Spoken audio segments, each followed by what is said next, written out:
Hola. Esta noche no volvemos a los reyes ni a los caballeros, sino al otro lado de la historia. El lado sin gloria ni comodidad ni cama caliente. Esta es la vida completa de un campesino medieval. Desde el momento en que naces entre paja y humo hasta el día en que te entierran en la tierra helada, olvidado por la historia, pero no por los que viven a tu lado. Crecerás con hambre, trabajarás hasta que te dolieran los huesos y te enfrentarás a heladas, hambruna, fiebres y una iglesia que nunca deja de vigilarte. Pero a lo largo del camino también hay risas, esperanza obstinada y pequeños momentos de paz. Si este tipo de historia tranquila te ayuda a descansar, no dudes en darle me gusta al video y suscribirte, pero solo si realmente te brinda consuelo. Y déjame saber en los comentarios desde donde estás escuchando y qué hora es ahora. Es curiosamente relajante ver quién se queda dormido escuchando la misma historia. Así que, atenúe las luces. Enciende un ventilador para obtener ese suave zumbido de fondo. Acomódense y comencemos desde el comienzo mismo de la vida de un campesino. Me dicen que vine a este mundo una fría mañana de finales de noviembre. Aunque los calendarios no significaban mucho en el pueblo, a menos que fuera la época de siembra o la fiesta de un santo. Mi madre me dio a luz sobre un montón de paja cerca de la mitad, mientras mi hermana mayor echaba más estiércol al fuego y mi padre murmuraba algo acerca de que era otra boca. Fue mi tercera hermana quien cortó el cordón con un cuchillo que normalmente usamos para el queso.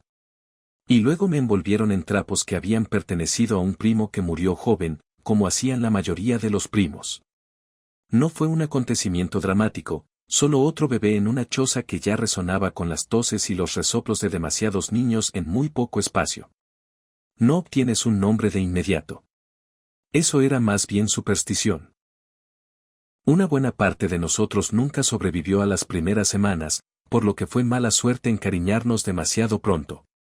La mitad del pueblo había enterrado a un bebé en algún momento, y el cementerio estaba sembrado de pequeñas tumbas sin marcar, tierra blanda para vidas cortas. Así que esperaron un rato, me observaron de cerca y solo después de haber sobrevivido a mi primer ataque de fiebre fui bautizado por el padre Oswin en una pila fría que olía levemente a moho y lana de oveja. No lo recuerdo, obviamente, pero sí lo recuerdo años después. Nariz torcida, aliento sagrado y una mirada que podría cuajar la leche. Me llamaron Tomás por un tío que fue pateado por una mula y murió media hora después. Los nombres provenían de santos o de cadáveres, a veces de ambos. Mi primera cama fue una cuna de madera rellena de heno y forrada con telas viejas. Se sentaba junto al fuego si teníamos uno encendido, o cerca de las cenizas de la mitad si no lo teníamos. Nuestra casa, si es que así se la puede llamar, estaba hecha de madera y tejas, con un techo de paja que goteaba cada vez que llovía más fuerte que una llovizna, lo que en Inglaterra ocurría casi todos los días. El suelo era de tierra de verdad. Lo barrían de vez en cuando, generalmente con un manojo de ramitas, y solo cuando pisábamos algo que, para empezar, no debería haber estado en la casa. Las gallinas entraban y salían como si fueran dueñas del lugar, y había un cerdo al que le gustaba dormir cerca de mi cuna para entrar en calor. Ella olía mejor que la mayoría de mis hermanos. No teníamos chimenea, solo un agujero en el techo y la esperanza de que el humo subiera en lugar de hacia los lados. No lo hizo. Todo, la ropa, el pelo, la piel, el olor a humo, ese tipo de olor que se mete en los huesos y nunca desaparece. Cuando era bebé, tuve la suerte de tener leche. Algunos no lo fueron. Las nodrizas eran un lujo y la mayoría de las madres alimentaban a sus propios hijos si tenían suficiente para dar. Mi madre hizo lo que pudo a pesar de las otras 5 bocas chillonas y de la ración invernal de potaje que apenas calentaba una cuchara. El destete implicaba puré de guisantes, cebada ablandada y, de vez en cuando, un trocito de pan empapado en caldo. Los dientes salieron antes de tiempo. La enfermedad llegó antes. Tenía 4 hermanos mayores que yo, 2 menores y uno al que nunca conocí. Murió durante la noche en algún momento cerca de Candelmus, envuelto en una manta y todavía caliente cuando lo encontraron. No hablamos de ello. No fue necesario. Todo el mundo lo entendió. Cuando pude caminar, ya tenía tareas que hacer. No se tiene una infancia como la imagina la gente moderna. Sin juguetes, sin escuela, sin horas de ocio deambulando entre tus sentimientos. Pasé mis primeros años persiguiendo gallinas, yendo a buscar agua al arroyo, que podía tener o no una ardilla muerta flotando, y recibiendo golpes con una cuchara de madera si me metía debajo de los pies. Compartíamos todo, camas, zapatos, enfermedades. Mi hermana y yo usamos la misma túnica en semanas alternas. Nunca se secó del todo entre usos. Los piojos eran normales.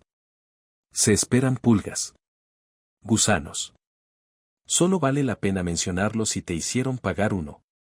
A medida que fui creciendo, quizá a los 6 o 7 años, mis responsabilidades aumentaron.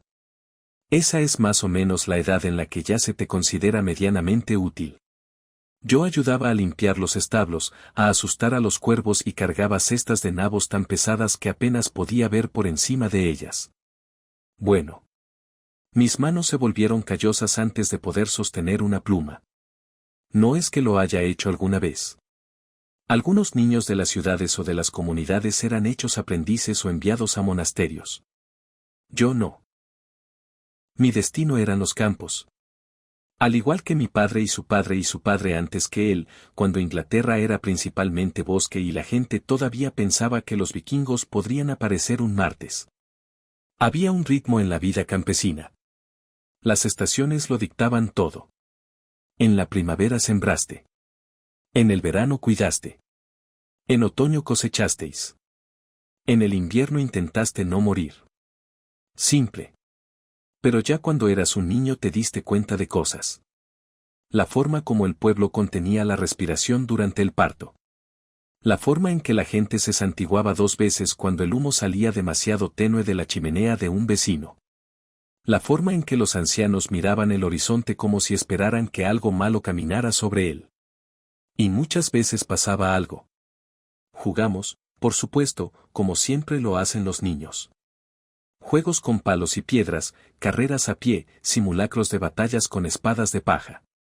Nos reímos, nos raspamos las rodillas y peleamos como perros por la última manzana del árbol. Pero incluso entonces, había trabajo esperándonos. Trabaja siempre.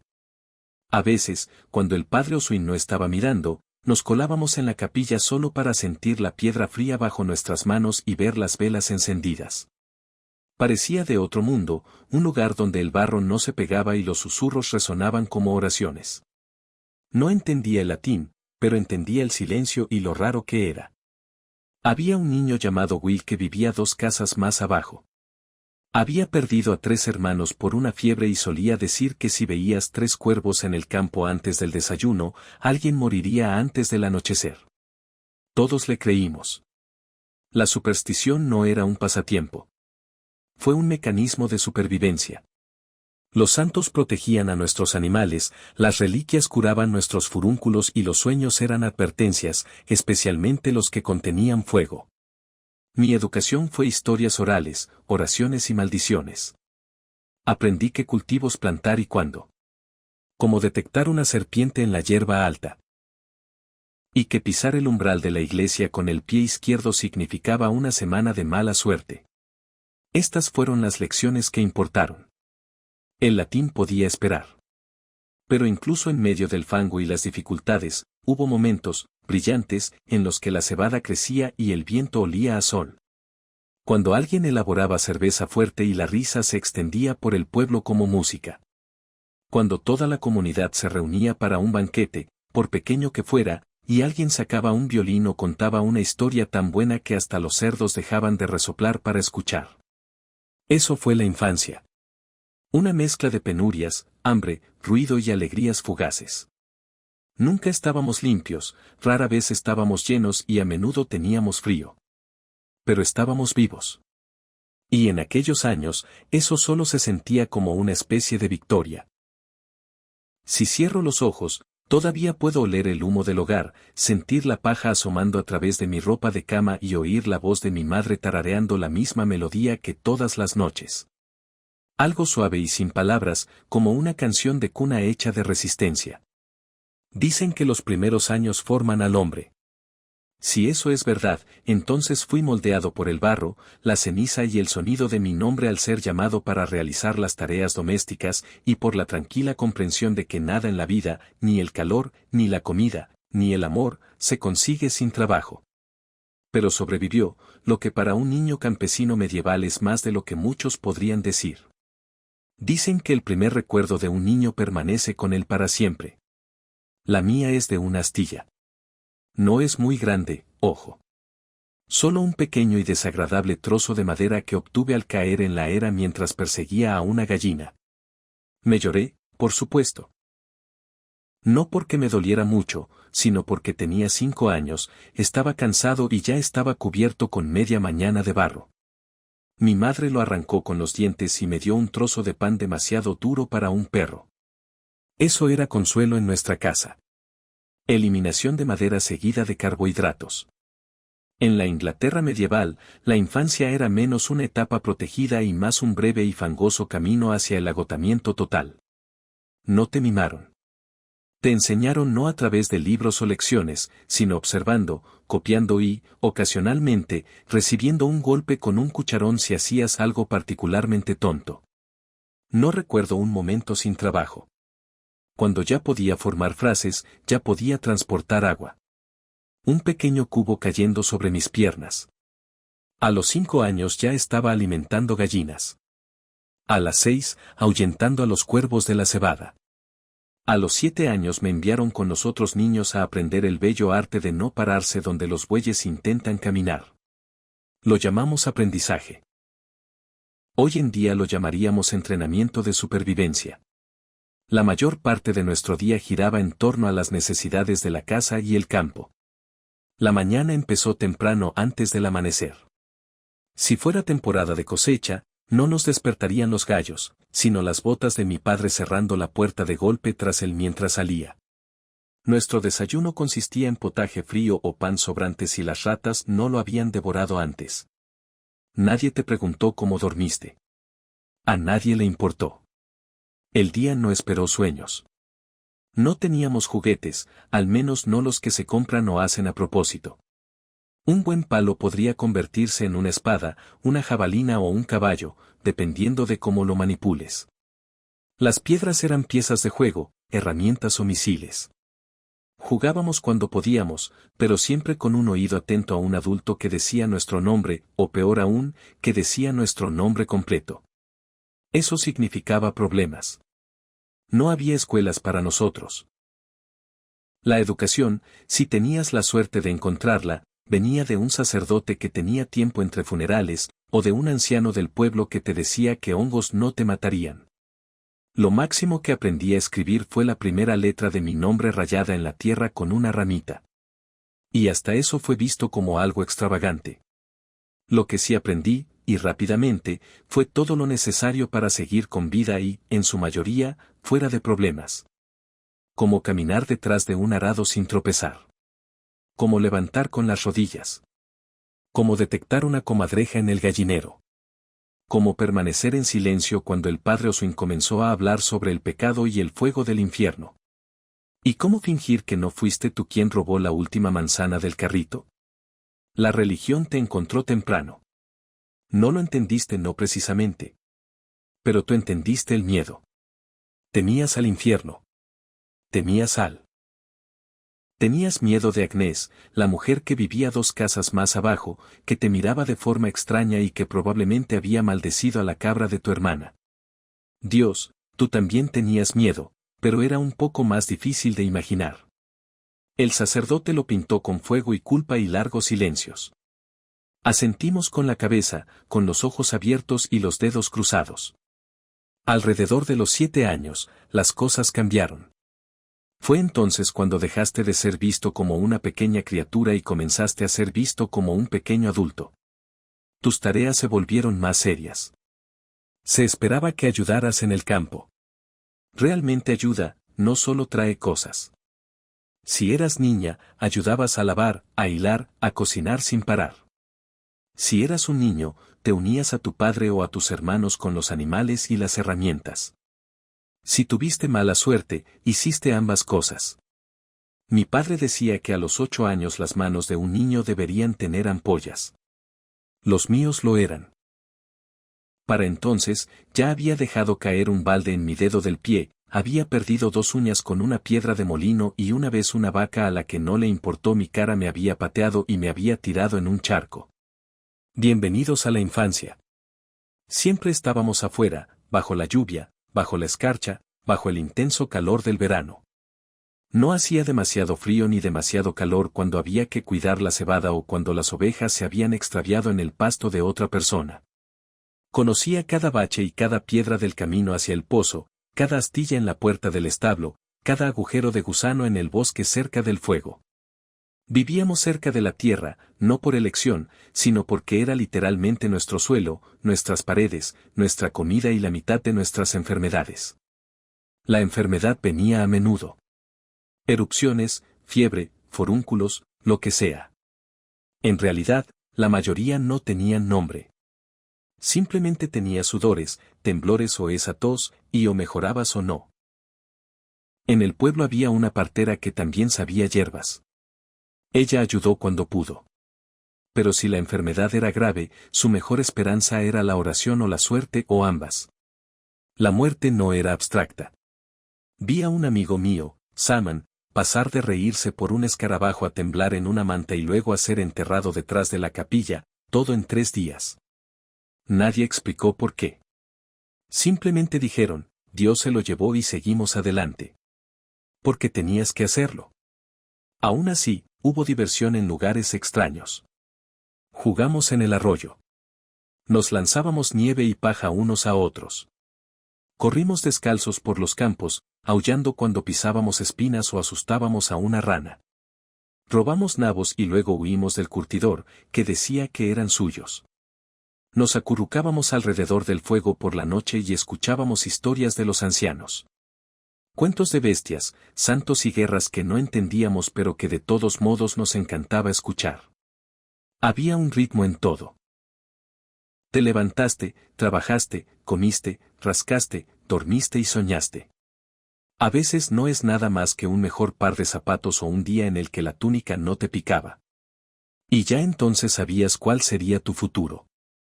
Crecerías más alto, no más alto que el Hijo del Señor, por supuesto, pero lo suficiente como para levantar cosas más pesadas.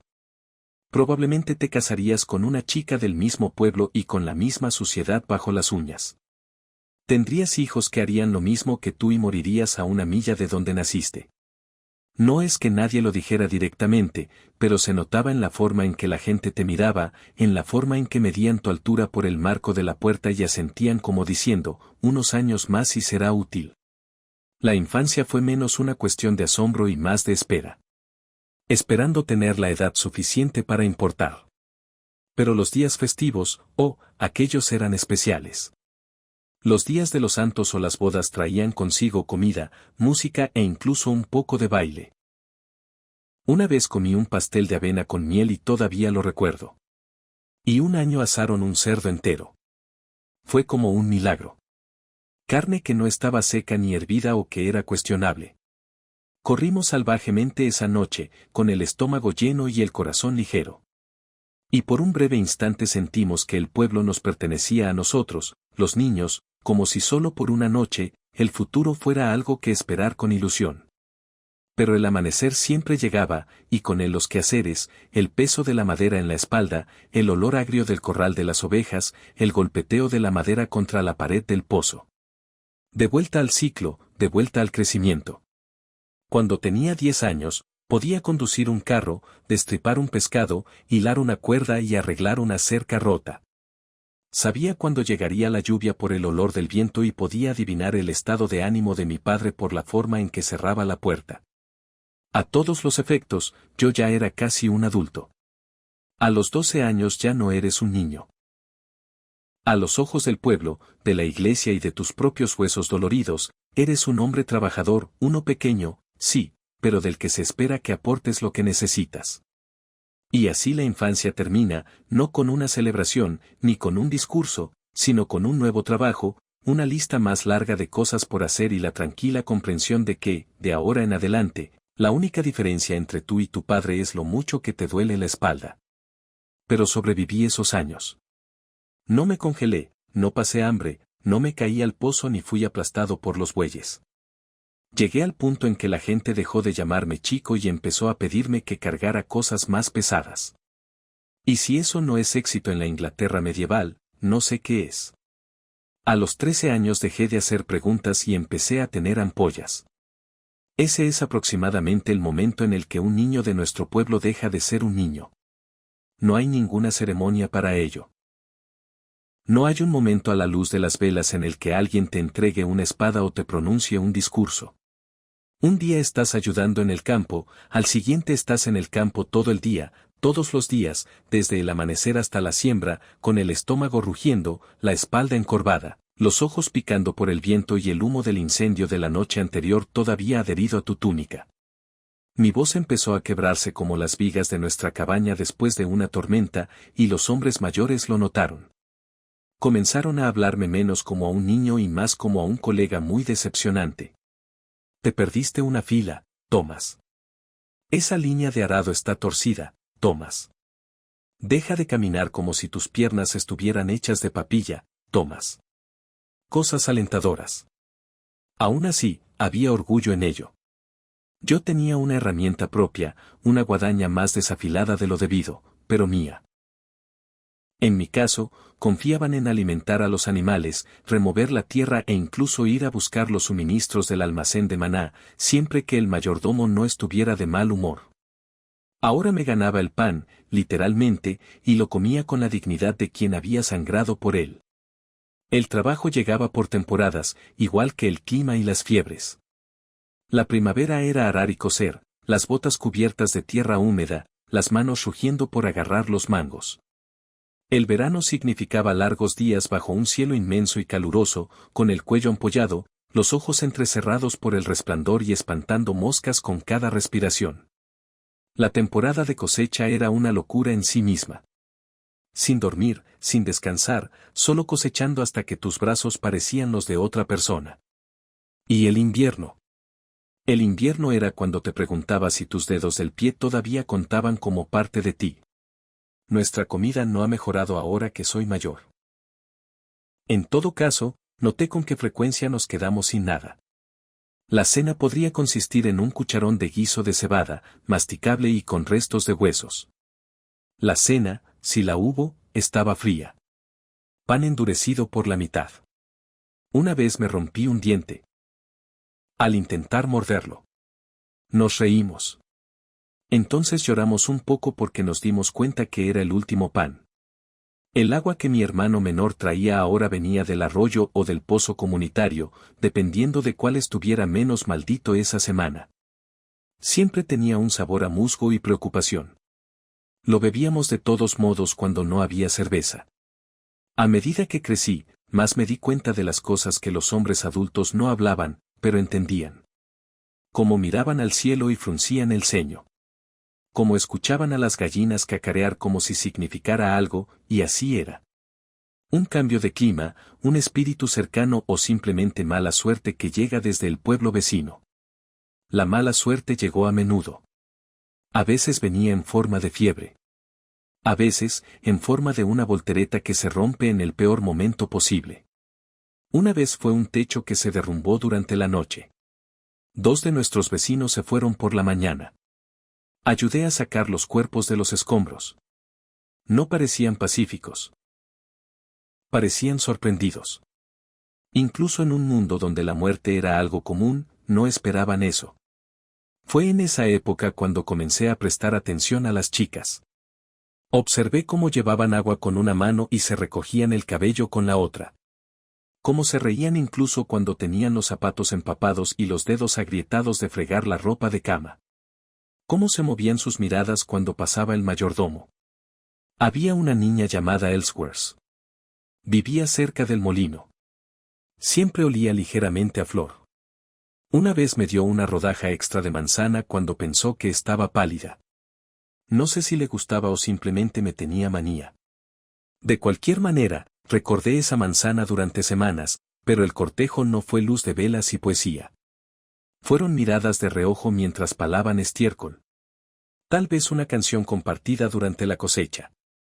Si tenías suerte, podrías sentarte a su lado en un banquete.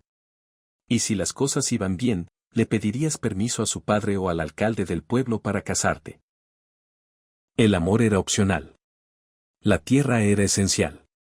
Todavía no estaba preparada para el matrimonio. Ni siquiera tenía una segunda túnica. Pero se esperaba que yo contribuyera no solo a mi familia, sino también a la mansión. Todo campesino físicamente apto debía trabajar al Señor. No estaba en debate. Eso significaba trabajar el dominio, la tierra personal del Señor, unos días a la semana, sin recibir remuneración. Apareciste, cumpliste tu condena e intentaste no desplomarte hasta que terminaste de apilar su heno. Recuerdo un verano en el que transportaba piedras para construir un nuevo muro alrededor del jardín de hierbas de la mansión. Me duele la espalda desde hace una semana. Ni siquiera me gustan las hierbas. También había aprendido a mantenerme callado ante la autoridad. No cuestionaste al Rev. No cuestionaste a Stuart. Y ciertamente no cuestionaste al Señor, incluso si pensabas que su sombrero de terciopelo lo hacía parecer un ganso disfrazado. La religión jugó un papel más importante. Ahora tenía la edad suficiente para entender los sermones o fingir que lo entendía. Nos arrodillamos durante la misa, murmuramos el latín que no entendíamos, nos santiguamos y esperamos que fuera suficiente. Confesé pecados que no estaba seguro de que contaran. Codiciar el pan, hablar mal de la horca, una vez patear un pollo porque me asustó. El padre Oswin dijo que debería orar más fuerte. Lo intenté, pero a veces me quedaba dormido en medio de la oración, exhausto por el trabajo, el frío y la sensación de que nada estaba garantizado. Ni comida, ni salud, ni mañana. El patio conmemorativo también se hizo familiar. Cada pocas semanas, los aldeanos se reunían y el señor o el juez designado por él resolvían las disputas. Límites, peleas por ganado, acusaciones de robo. Una vez un hombre fue multado por tomar leña de un bosque equivocado. Otro fue azotado por cazar conejos que técnicamente pertenecían al señor. Yo observé. Aprendí. Mantuve la cabeza gacha. A veces soñaba con abandonar el pueblo, con escaparme a una ciudad y encontrar trabajo como curtidor o molinero o incluso como guardia. Pero esas eran historias que te contabas a ti mismo cuando la lluvia te mantenía despierto o cuando tenías los tobillos hundidos en el estiércol y te preguntabas si esto era todo lo que la vida tenía para ofrecer. Pero entonces miraba a mi alrededor y veía a mis hermanos, a mi madre a mi lado, a mi padre roncando en un rincón y al cerdo dormido en su lugar habitual. Y recordaría que esto era la vida. Y no todo fue malo. A veces teníamos música, un violín, una flauta, una voz que se alzaba para cantar durante alguna rara tarde en que el trabajo terminaba temprano y la cerveza no se había acabado. Contábamos historias a la luz de las velas. Teníamos el ritmo constante de las estaciones, los primeros brotes de la primavera, las gavillas doradas, el profundo silencio de la nieve invernal. Y poco a poco descubrí que ya no era el niño más pequeño. Había otros ahora, más jóvenes que yo, mirando hacia arriba, observando cómo ataba la cuerda o afilaba la cuchilla, haciendo preguntas que alguna vez hice. Yo no era aún un hombre, pero ya no era un niño. Mis hombros se habían llenado. Mis manos habían dejado de sangrar por la guadaña, y mi espalda solo me dolía cuando llovía. Una mañana, mi padre me entregó un juego de herramientas sin decir palabra. Solo asintió. Eso fue todo. Mi confirmación, mi ascenso, mi incorporación a la larga lista de campesinos que habían realizado el mismo trabajo en los mismos campos bajo el mismo sol durante generaciones. Y los tomé porque eso fue lo que hiciste. Tú continuaste adelante. Thomas ya había visto suficiente del cortejo antes de experimentarlo él mismo. No del tipo con flores y promesas susurradas. Esas eran para historias contadas por trovadores viajeros, no para niños que pasaban las mañanas hasta las rodillas en estiércol de cerdo y las tardes raspando avena seca de la olla. El cortejo en nuestro pueblo, y por nuestro me refiero a las 30 o más almas que compartían el mismo trozo de tierra helada, era una cuestión de tiempo, cuerpos y cebada. No te enamoraste. Te has vuelto útil. Cuando cumplí 15 años, era lo suficientemente alto para alcanzar el techo de paja y lo suficientemente delgado para ser útil sin necesitar mucha comida. Eso me hizo casadera. No porque tuviera algo que ofrecer románticamente. Yo ni siquiera tenía mi propio par de botas aún, pero como podía transportar agua, blandir una guadaña y tenía suficientes dientes para masticar un nabo sin hacer demasiado ruido, eso era lo más soñado que un hombre podía llegar a ser. Mis padres empezaron a hablar de él en el mismo año en que dejé de dormir en la esquina de la habitación principal y comencé a dormir en el loft. Ella era un año más joven, conocida por su hilado, y tenía los hombros anchos por batir mantequilla desde que podía mantenerse en pie. Nos habíamos dicho quizás 6 palabras en nuestras vidas, 5 de las cuales fueron, muévete, necesito el cucharón. Pero nuestras familias necesitaban lo que la otra podía proporcionar. Manos, grano y una asociación tranquila que no causaría problemas. El compromiso no fue un gran asunto. Fue más bien como llegar a un acuerdo sobre un intercambio. Mi padre le habló a la suya mientras yo estaba cerca, fingiendo ajustarme la capa. Hablaron sobre el rendimiento de los cereales, el trabajo compartido y el hecho de que ninguno de nosotros tenía mejores perspectivas. Luego un apretón de manos, un asentimiento y estaba decidido. Thomas y Ellen se casarían en la primavera. Ese año la primavera llegó tarde. El barro permaneció más tiempo de lo habitual y en el pueblo vecino murieron 2 bueyes. Pero cuando las campanas de la iglesia sonaron el día de la festividad de San Valpa, nos encontramos ante el sacerdote con nuestras segundas mejores túnicas, temblando más de nervios que de frío. La ceremonia completa duró 5 minutos. No pudimos entender el latín. Votos que habíamos practicado la noche anterior y un beso que fue más un choque de narices que algo apasionado. Pero nos casamos. El banquete de bodas consistió en pan de cebada, queso duro y un guiso ligero servido en cuencos agrietados. Alguien hizo circular una jarra de cerveza tan fuerte que podría hacer llorar a los ancianos. Algunas personas bailaron hasta que se les cayeron los zapatos. No era una comida suntuosa, pero había más comida de lo habitual. Y nadie volvió a casa sobrio o hambriento, lo que en nuestra parte de Inglaterra se consideraba un milagro. Nos mudamos a la esquina trasera de la cabaña de mi familia, separados por una cortina hecha con un viejo saco de flores. La privacidad fue una sugerencia. Nuestra primera cama era de paja y tela de saco sobre un marco de tablones irregulares. Digo cama, más bien como un lugar donde nuestros huesos descansaban entre días de trabajo. Aún así, era nuestro. Eso significaba algo. El matrimonio no fue tanto un cambio como una expansión. Seguiste trabajando, solo que ahora tenías con quien compartir las ampollas. Ellen y yo rápidamente entramos en ritmo. Me levanté primero para buscar agua. Ella se encargó de preparar las papillas de la mañana. Reparé la valla. Ella usaba la lana. Sus tareas nunca terminaban. A mí tampoco, pero aprendimos a evitar los periodos de cansancio del otro y a ponernos al día sin preguntar. Romántico, numérico, pero estable, predecible. Eso fue más útil que la poesía. Ellen tenía opiniones fuertes, aunque rara vez las expresaba. Pero ella era inteligente, más aguda que yo en muchos aspectos. Ella llevaba un registro de las tiendas, recordaba las deudas y sabía cuándo asentir durante la misa, incluso si se había quedado dormida de pie. Ella podía reconocer una manzana llena de gusanos desde el otro lado del campo, y una vez avergonzó a un vendedor ambulante para que nos diera el cambio correcto con solo mirarlo fijamente. La respetaba mucho antes de darme cuenta de que me gustaba. Se esperaban niños. Al fin y al cabo, para eso estaba el matrimonio. Añadiendo mano de obra al hogar. Me tomó un tiempo. Nuestro primer invierno fue duro, tan frío que se nos congelaba el cubo de la ropa a mitad del fregado. La comida escaseaba. Luego, en la primavera, Ellen cayó enferma. Se recuperó lentamente, sus manos temblaron durante semanas. No hablamos de bebés en esa temporada, pero al año siguiente ella estaba embarazada.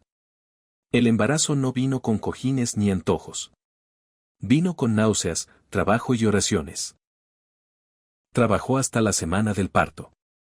No había ningún médico, solo la vieja Mab, la partera del pueblo, que olía a tiempo y a sudor, y que había ayudado a nacer a casi todos los seres vivientes que se encontraban a una distancia que le permitía gritar. El trabajo duraba desde el atardecer hasta casi el amanecer. Estuve sentado afuera todo el tiempo, grabando líneas sin sentido en la tierra congelada con un palo. Cuando oí el grito, 2 gritos, no lo creí. Gemelos, un niño y una niña. El niño al que llamamos Will. La niña Alicia. Will murió 6 días después. Ninguna enfermedad, ninguna señal. Simplemente no me desperté. Lo enterramos cerca del roble límite con una cruz hecha con la última rama seca de la temporada. Las pérdidas eran constantes, pero eso no las hacía más fáciles. La vida siguió adelante. Tenía que ser así. Las estaciones no se detuvieron porque estuviéramos de duelo. Ellen apenas lloró. Ella simplemente dobló el pañales de Will y lo metió debajo de la cama. Alicia vivió, creció, caminó temprano, habló tarde. Su risa sonaba como agua de manantial sobre una piedra. Claro, breve, sorprendente. Vivíamos para ese sonido. Como marido y mujer, teníamos un entendimiento sencillo. No hablamos de sueños. No permitido. Los sueños eran para los hijos del Señor, los que aprendían latín y comían carne 2 veces por semana. En nuestro mundo, por un tiempo, no había espacio más que para tareas. El campo necesitaba cuidados. La pared necesitaba reparaciones. El cerdo necesitaba salazón. Y lo hicimos año tras año sin ningún problema. Pero a veces, cuando el fuego ardía poco a poco y Alice dormía en el hueco del brazo de Ellen, pensaba en construir una segunda habitación, en enseñar a leer a mi hija, en pasar un día, solo uno, sin preocupaciones. Entonces el viento aullaba a través del techo de paja y yo recordaba quién era. Thomas, hijo de William, esposo de Ellen, padre de uno, tal vez más si la suerte lo acompañaba. Un hombre con las manos agrietadas, un techo frágil y una mujer que calentó el guiso sin que se lo pidieran. Eso fue suficiente.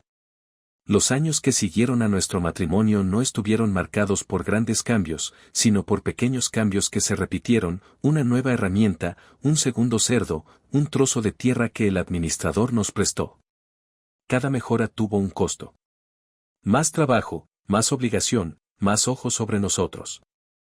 Pero también le dieron una nueva forma a nuestra vida. Nuestros roles en el pueblo también quedaron más claros. Ya no era solo el joven Thomas. Me convertí en Thomas, quien arregló la cuerda del pozo. Thomas, quien prestó semilla de cebada. Thomas, cuya hija no murió el invierno pasado. Esos pequeños recuerdos compartidos mientras tomábamos cerveza o durante conversaciones informales cerca de la panadería importaban más de lo que admitía. El respeto en un pueblo no viene de los discursos. Proviene de sobrevivir siendo útil. Ellen, por su parte, era respetada por las mujeres y temida un poco por los hombres. No porque fuera dura sino porque lo recordaba todo. Se convirtió en una especie de registradora informal de matrimonios, deudas, y disputas. Nadie recordaba a quien le tocaba tomar prestado el carrito. Pregúntale a Ellen. No podía recordar si el hijo de Martha nació antes de la plaga o después. Ellen lo sabría. Para nuestro 5º año, tuvimos otro hijo, un niño esta vez llamado Hugh, en honor a mi abuelo. Ellen lo trajo al mundo de nuevo con el viejo Mab, aunque la mano de la partera ahora era más lenta y sus ojos estaban más hundidos. Le pagué con huevos y un nuevo manojo de juncos para el suelo. Hugh era cordial, ruidoso y siempre tenía hambre. Ese último rasgo nunca cambió. El matrimonio me cambió de maneras que no esperaba. Me hizo pensar en el futuro. No muy lejos, nunca más lejos que la siguiente cosecha, pero más lejos de lo que solía ir. Empecé a notar techos que podrían tener goteras en otoño y botas que no durarían todo el invierno. Caminé con más cuidado, guardé trozos de cebo y mantuve la leña seca incluso cuando estaba demasiado cansado para preocuparme. Estas no eran grandes ambiciones. Eran habilidades de supervivencia agudizadas por el peso de que otros dependieran de ti. Históricamente, no se esperaba que los campesinos como yo tuviéramos vida interior. Pero la verdad es que lo hicimos. Simplemente no tuvimos tiempo para pensar en ellos. El ritmo de vida de un campesino adulto es menos un horario y más un bucle incesante. No existe el concepto de adultez tal como lo entenderíamos hoy. Solo un engrosamiento gradual de callos y responsabilidad. Una mañana te despiertas y te das cuenta que ya nadie te dice qué hacer porque asumen que ya lo estás haciendo. Así es como sabes que lo has logrado. El año no se mide por fiestas ni cumpleaños. Está grabado en tu cuerpo por las estaciones. La primavera estira la espalda con el arado. El verano te quiebra las manos con la cosecha. El otoño te mancha las rodillas con el barro que se acumula. Y el invierno es cuando tus huesos te recuerdan cada mala cosecha y cada cerca astillada que alguna vez reparaste. Siempre hay algo que hacer y rara vez algo que mostrar. Cavas, coses, remiendas, buscas, cortas, remiendas y luego comienzas de nuevo. Las herramientas son básicas. Un arado de madera, una hoz oxidada, una azada más remendada que de hierro. Y cuando se rompen, lo que ocurre a menudo, o bien los arreglas con lo poco que tienes, o bien pides prestado a alguien que esperará que te devuelvan el dinero en especie, o peor aún, en favores. Mi trabajo, como el de la mayoría de los hombres de nuestro pueblo, está dictado por la tierra y el Señor. Sostengo unas cuantas franjas de tierra en campo abierto. Técnicamente no es mío, pero es mío y me corresponde cuidarlo. A cambio, le debo al mayordomo días de trabajo, unas cuantas docenas en teoría, cerca de 100 en la práctica. Estos se gastan en reparar caminos, cosechar el grano del Señor antes que el mío y ayudar a construir cosas que nunca usaré. El año pasado era un granero. Año antes de una nueva caseta de entrada este año. Se rumorea que estamos construyendo un refugio para pájaros en color paloma. No se nos permite comer. Además de eso, está el diezmo. 1/10 parte de todo lo que cultivo, crío o hago va a la iglesia. En teoría, es para Dios. En la práctica, significa que si produzco 10 manojos de cebada, solo llegan 9 a casa. Si nadie más recalcula la parte primero, el sacerdote dice que esto nos mantiene humildes. Yo digo que lo mantiene bien alimentado. El resto de mi día lo paso intentando no quedarme atrás. Si una valla se rompe, la arreglo. Si un cerdo se enferma, llamo al vecino que una vez trató al cerdo de su primo con una cebolla y una oración. Si hay goteras en el techo de paja, Ellen y yo subimos al techo y lo reparamos con lo que tengamos. Paja, musgo. En una ocasión, la piel de una cabra que había dejado de ser útil. El olor no ayudó. Nuestra comida depende de nuestro trabajo y suerte. Una buena temporada significa tazones llenos. Uno malo significa caldo aguado y cinturones apretados. La mayoría de las comidas vuelven a ser potaje. Granos, malas hierbas y alguna que otra cebolla. La carne es escasa, los huevos son de temporada y la leche depende de si la vaca tiene ganas de cooperar esa semana. Ellen hace lo mejor que puede, pero ni siquiera ella puede convertir los nabos en milagros. Bart nos mantiene a flote. Con unos cuantos huevos de repuesto se podría comprar un trozo de hilo. Un día ayudando a trillar el campo de otra persona podría proporcionarme una porción extra de pescado ahumado. Hay una economía tranquila a todo favor. Todos le debemos algo a alguien y todos lo recordamos. Lo que se considera descanso es en gran parte un cambio de tarea. Reparamos herramientas mientras observamos a los niños. Charlamos mientras recogemos leña. No oramos por ocio, sino porque es la única tarea que no requiere moverse. A veces me sorprendo pensando, ¿esto es todo? ¿Esto es todo lo que hay? Y entonces Alicia entra corriendo desde el patio, riendo con una muñeca de madera, Ellen, tallada a partir de la pata de una vieja silla. Hugh tira de mi túnica y me pregunta si puede ayudarme a afilar la hoz. Asiento porque sí, esto es. Y algunos días es suficiente. En el mundo conmemorativo, la comunidad lo es todo. Nadie sobrevive solo. El herrero necesita grano.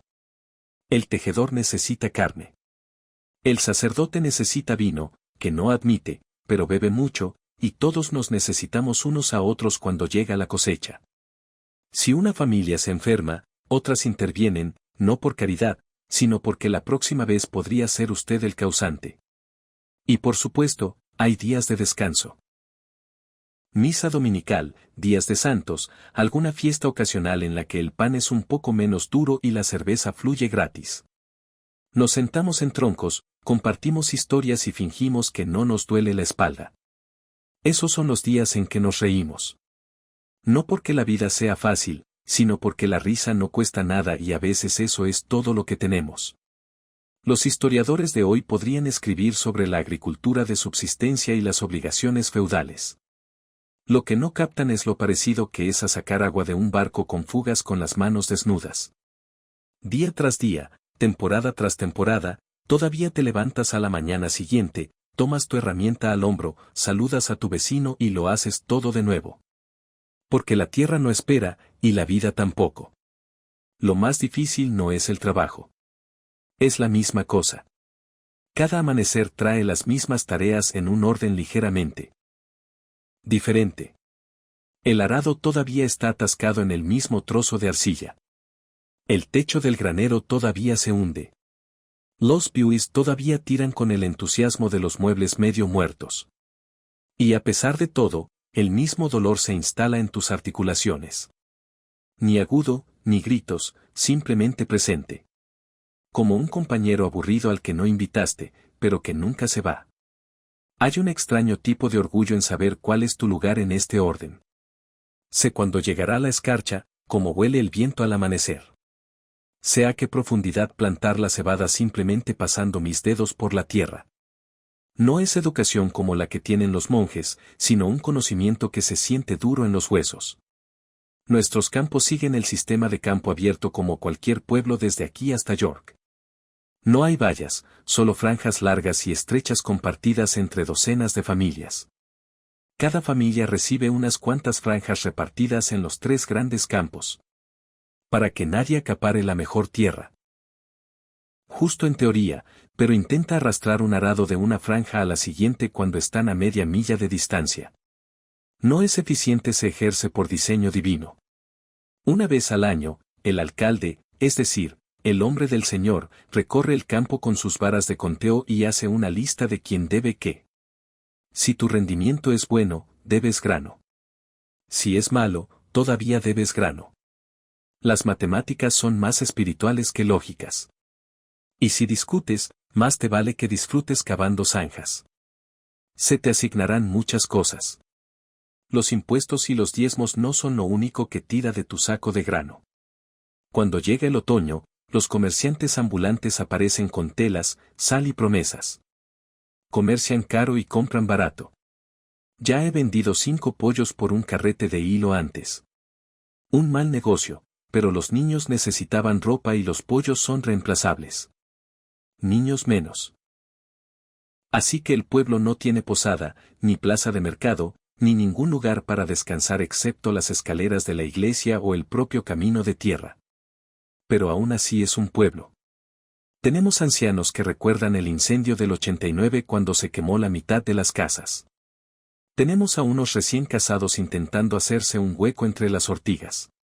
Tenemos un hombre que afirma haber visto una vez a un santo en las nubes. La mayoría simplemente asiente y sigue caminando. Todo el mundo ve cosas extrañas cuando trabaja solo durante mucho tiempo. Aprendes a confiar en las personas sin confiar en ellas plenamente. Toma prestada una guadaña y devuélvela más afilada que antes. Echa una mano y alguien te prestará otra cuando tu carrito se rompa. Pero si debes demasiado o te quejas demasiado, se corre la voz. Y en un lugar como este, tu reputación trabaja más que tú. Las mujeres del pueblo forman la otra mitad de la economía. Ellen pasa sus días hilando lana cuando no está remendando capas o hirviendo ortigas para hacer sopa. Los niños recogen leña, aunque la mitad de las veces vuelven con piñas y moretones. Incluso las personas mayores, aquellos que han llegado a la grandiosa edad de 50 años, todavía cuidan jardines o remiendan redes. Nadie está inactivo. No precisamente. Si es así, la gente se pregunta qué te pasa. Y, sin embargo, hay una extraña belleza en todo ese proceso. La forma en que la niebla se extiende sobre los campos a principios de la primavera, el suave golpe del grano al golpear el fondo de un contenedor de almacenamiento. El momento después del atardecer, cuando la última brasa en el hogar brilla lo suficiente para mostrar el rostro de Ellen, cansada pero sonriente.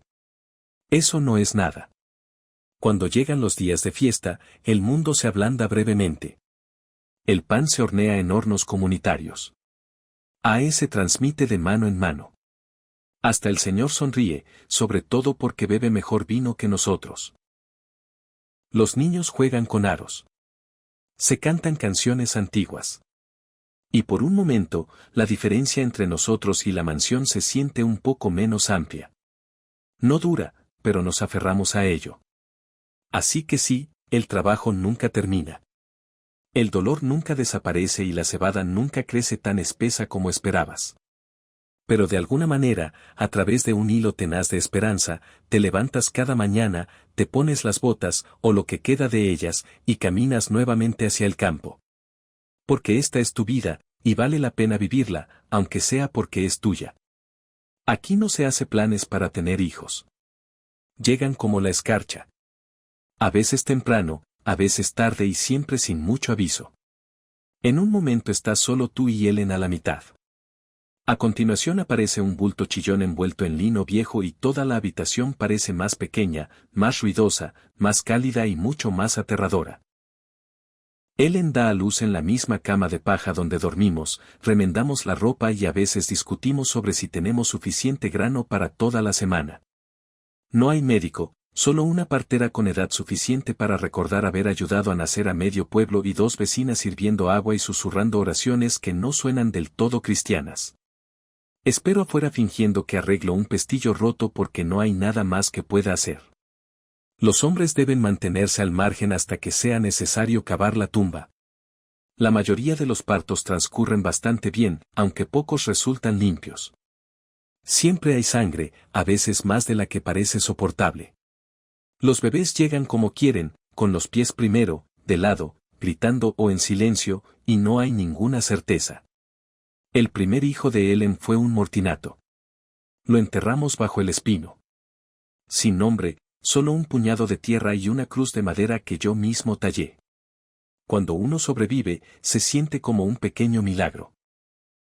El sacerdote bautiza al niño en cuestión de días, no solo para su salvación, sino porque estadísticamente no hay tiempo para esperar. Aproximadamente 1 de cada 4 niños no llega a cumplir el primer año. A veces tiene fiebre, a veces se ahoga, a veces simplemente dejan de respirar. Y nadie sabe por qué. El sacerdote lo llama voluntad de Dios. La partera murmura sobre malos vientos. ¿A mí? Simplemente sostengo la mano de Ellen con más fuerza. Una vez que están vivos y gritando, la vida no se vuelve mucho más fácil. Los bebés no vienen con pañales. La tela es escasa y cara. Entonces, los envuelven bien apretados en tiras de lino y los dejan cerca del hogar, donde está más cálido. Ellen los cuida lo mejor que puede, aunque está cansada. Siempre. A veces les damos de comer potaje diluido con cerveza si la leche se acaba. No es ideal, pero al fin y al cabo, nada en la vida de un campesino lo es. No existe tal cosa como una guardería.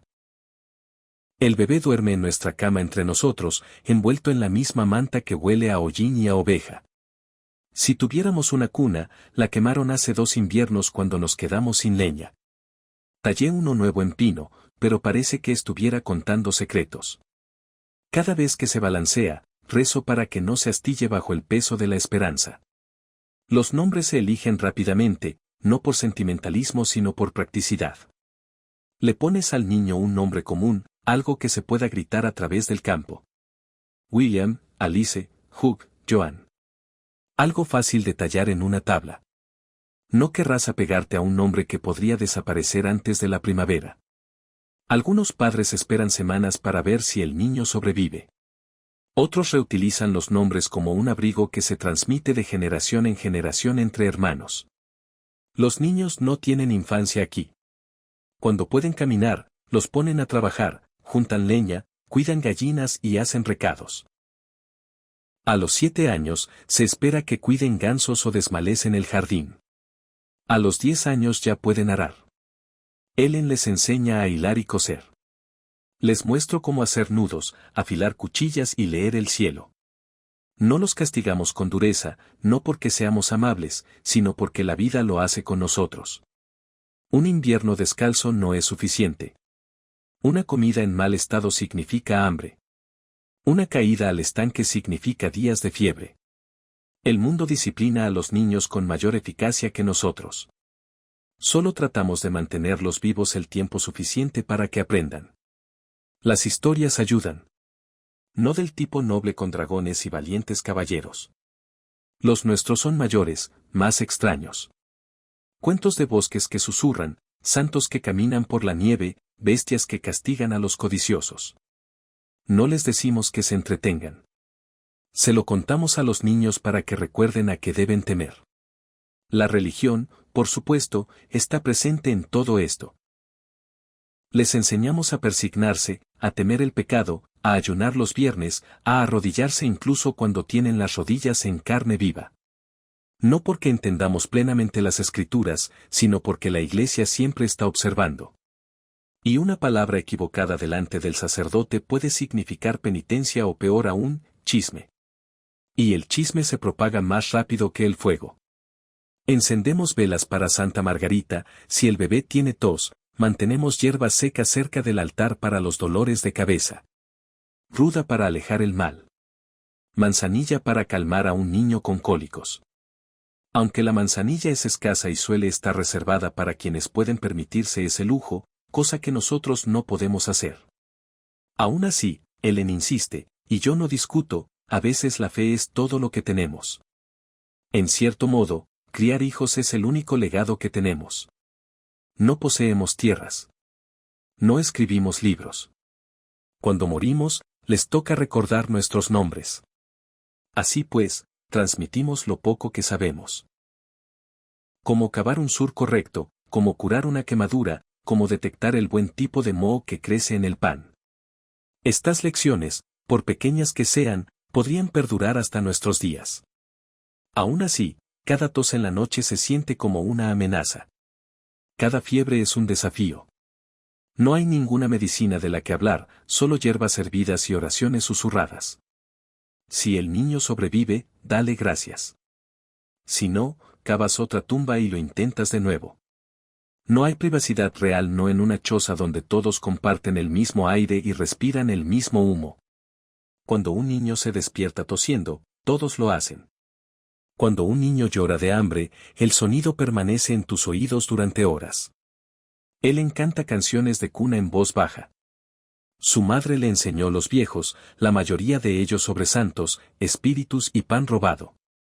Colgamos ramas de cerval sobre el recorrido, no solo como decoración, sino para mantener alejadas las enfermedades. Al menos eso es lo que dice la partera. No creo en esas cosas, pero tampoco las desestimo. Dejas de jugar con la suerte cuando has enterrado a 2 hijos antes de su primer cumpleaños. Los días festivos les brindan algo que esperar con ilusión. El pueblo podría asar un cerdo. El sacerdote cuenta historias de milagros. Los niños corren descalzos por la escarcha y regresan con la cara roja y riendo. El día de San Martín les regalan trocitos de masa azucarada. No es mucho, pero lo recuerdan. Incluso en pleno invierno, los niños juegan con huesos, con palos, con restos. Con paja aglomerada se hacen muñecas y con leña se hacen espadas. Una vez vi a mi hijo mayor marchar por la nieve usando una olla rota como casco, al mando de un ejército de pollos. No hubo público, ni aplausos, solo juego. Así es como sobreviven, pienso. No saben lo dura que es la vida. Aún hoy cuando crecen, preguntan por el mundo más allá del bosque, más allá del maná. Preguntan si los reyes comen pan como nosotros, si los sacerdotes duermen en camas, si hay lugares donde nunca cae nieve y la sopa no sabe a raíces y a lamentos. Nunca les miento. Pero tampoco siempre digo la verdad. Hay algunas cosas que un padre dice solo para mantener viva la esperanza de un hijo. Los inviernos son más duros para los más pequeños. Sus dedos permanecen rojos y agrietados. Sus labios se vuelven azules por la noche, incluso con el fuego ardiendo. Los envolvemos en todo lo que tenemos. A veces metemos piedras calientes en un paño y las colocamos cerca de sus pies, rezando para que eso nos dé otra hora de sueño sin escalofríos. He visto a Ellen sacar a nuestro hijo más pequeño de sus mantas solo para abrazarlo más fuerte, con miedo de que se le escapara si no lo hacía. La partera dice que es normal perder un hijo. ¿Normal? Odio esa palabra. No debería ser normal. Pero no digo nada. Yo solo asiento. Y a la mañana siguiente, voy a cortar más leña porque no hay tiempo para lamentarse como es debido cuando hay una casa que calentar y bocas que alimentar. Un año, el río se congeló tanto que los niños patinaban sobre él usando huesos aplanados atados a sus pies con una cuerda. Resbalaron, cayeron y se lastimaron hasta casi morir. Pero se rieron tan fuerte que uno podría pensar que nunca habían conocido el sufrimiento. Ese es el tipo de recuerdo al que me aferro. Risa sobre hielo. Un momento en el que el invierno no era solo una cuestión de supervivencia. Y sin embargo, no todas las familias tienen la misma suerte. Nuestros vecinos perdieron 3 hijos por fiebre en un mes. El padre dejó de hablar durante un año. La madre nunca volvió a sonreír. Ella simplemente cuidaba a las cabras y miraba a la gente como si fueran fantasmas. Aprendes rápidamente que el dolor es un vecino silencioso. Siempre cerca, nunca ruidoso, siempre observando.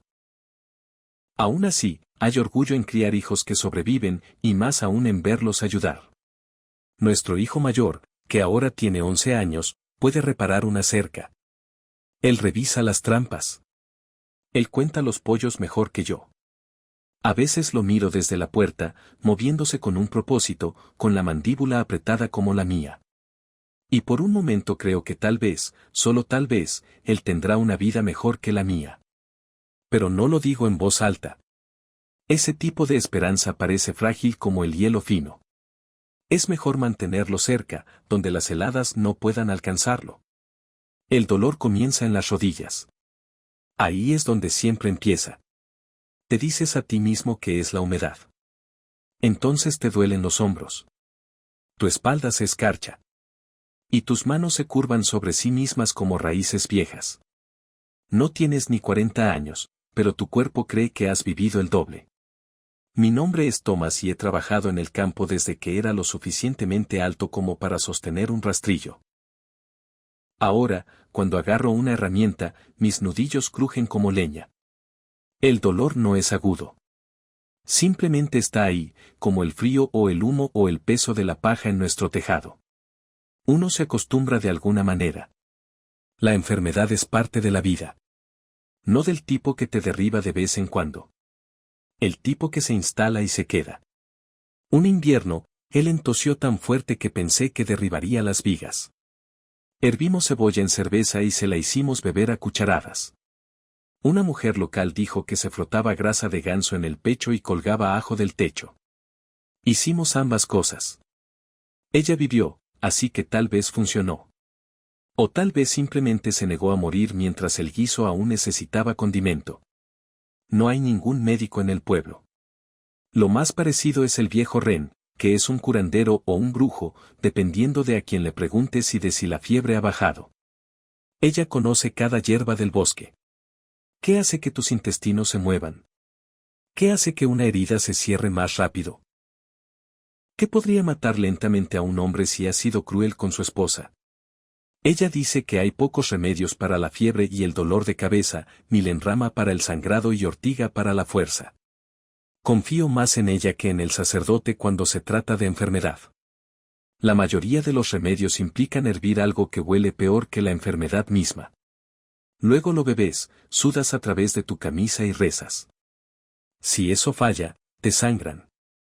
A veces, un corte superficial en el brazo deja una herida sangrante. La idea es dejar salir la enfermedad con la sangre. Personalmente creo que deja salir la fuerza más rápido. La iglesia también tiene curas. Agua bendita, reliquias y suficientes oraciones para inundar una pequeña capilla. Una vez, cuando a nuestro hijo le salió un sarpullido, el sacerdote dijo que era un castigo por mis pecados. Me dio una vela y me dijo que la encendiera todas las noches hasta que el niño mejorara. Se recuperó en 3 días. El sacerdote afirmó que se había producido un milagro. Creo que era el té de corteza de sauce. Ellen se lo impuso a la fuerza en la garganta. No nos bañamos a menudo, no porque nos guste estar sucios, sino porque bañarse es riesgoso. Dicen que abre los poros y deja entrar las enfermedades. Entonces, limpiamos con un paño húmedo y esperamos que nadie se acerque demasiado.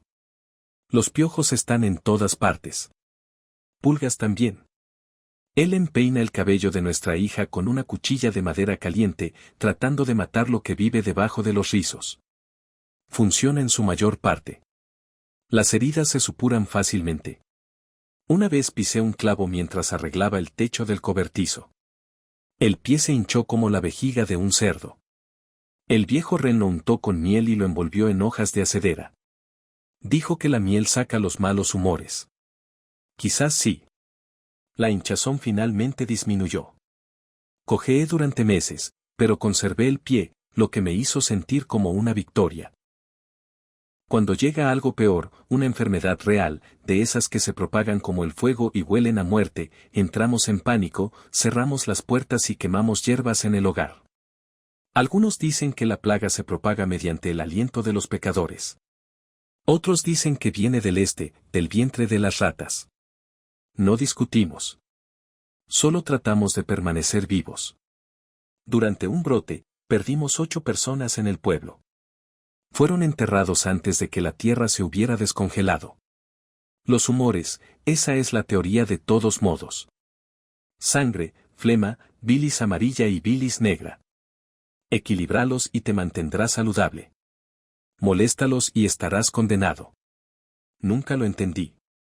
Pero la gente que dice que si tu bilis está alterada, te saldrán forúnculos. Si tu sangre está demasiado caliente, te sangra la nariz. Todo tiene una razón, solo que ninguna te ayuda a sentirte mejor. Lo más difícil es ver sufrir a los niños. No entienden por qué duele el mundo. Nuestra hija más pequeña una vez gritó durante 2 días seguidos, hinchada por algo que no podíamos nombrar. Ren nos dio un amuleto hecho de rouen y fran. Ellen se lo ató alrededor del cuello, sollozando sobre la tela. Él vivió, pero aún conservamos el encanto. La iglesia prohíbe algunas curas. Dice que son paganos. Pero cuando los labios de tu hija se ponen azules y no quiere despertar, no te preocupas por la teología. Se hierven las raíces. Susurras las palabras. Invocas tanto a los santos como a los espíritus. La mayoría de nosotros moriremos por algo pequeño. Un corte que se pudre. Una fiebre que persiste. Un dolor de muelas que se convierte en absceso. He visto a un hombre gritar desde un barco hasta que se desmayó. Lo sacaron con pinzas y una oración. Él no se despertó. Nadie habla de ello.